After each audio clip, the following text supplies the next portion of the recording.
Shannon Pettypiece is with me live now from the White House. And Shannon, we have been unpacking one revelation after another today about this story. A lot has been going on. It all started with a letter from Adam Schiff about a whistleblower complaint. Now the Pelosi set to announce impeachment proceedings. What's the White House saying?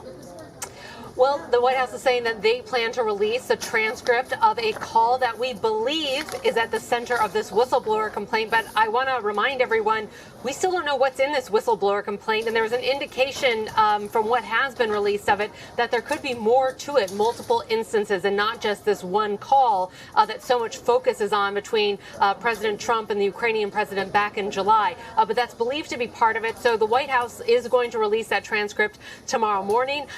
There's a sense that that will then sort of set the tone for where things go the next few days from here. And I think there's a lot of moving pieces, and a lot probably by next week is going to be determined about whether this incident with the Ukrainian president has legs. This is something that the Democrats can really get behind, or as Republicans in the White House are hoping, that they're going to be able to spin this into just one more scandal that Democrats have tried to push, that there's nothing to, and that the president did nothing wrong, and this won't do anything to sort of tip the balance in perception by voters. Shannon, we've been talking so much today about impeachment, but we know, of course, the president is set to meet with the Ukrainian president tomorrow. One can only imagine what that meeting is going to be like. A lot of people focusing on that as well. Yeah, and the Ukrainian president put out a statement supporting President Trump's account of this call, that he didn't feel any pressure from that phone call to take any action against the Bidens in order to get funding, as has sort of been reported out there.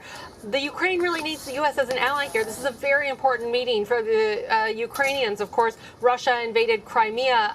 It still has a presence there. Russia's sort of been increasingly encroaching on Ukraine's territory. And as a developing country, Ukraine needs the help of the United States. The president had said he put a hold on funding for Ukraine because he wanted to see the European allies do more. Of course, the European allies have been doing something, but we know that the United States is the world's policeman. It is the most powerful country out there, and that's really the key ally that Ukraine needs in this. So it's a very difficult position that country's president is in right now as well. Shannon, I know a lot of people are just curious about, we keep just wondering what happens next, what happens next. We know we are expecting Nancy Pelosi to make an announcement tonight. We know that we're expecting the president to release the transcripts of that phone call tomorrow. We know there will also be testimony in front of the House. If Nancy Pelosi does, in fact, come out in about 30 minutes or so and say, all right, impeachment proceedings are going forward, that's what's going on. Do we have a sense of just how this will play out throughout the week, or are we sort of in uncharted territory and people don't know exactly how this will all go? We do have a sense, if we look at past impeachments and what the procedures and the protocol are. Impeachment proceedings do not mean that there's going to be a vote this week to impeach the president. Mm-hmm. It means that's when they begin the investigative steps. So hearings, subpoenas, testimony, new documents that may come out.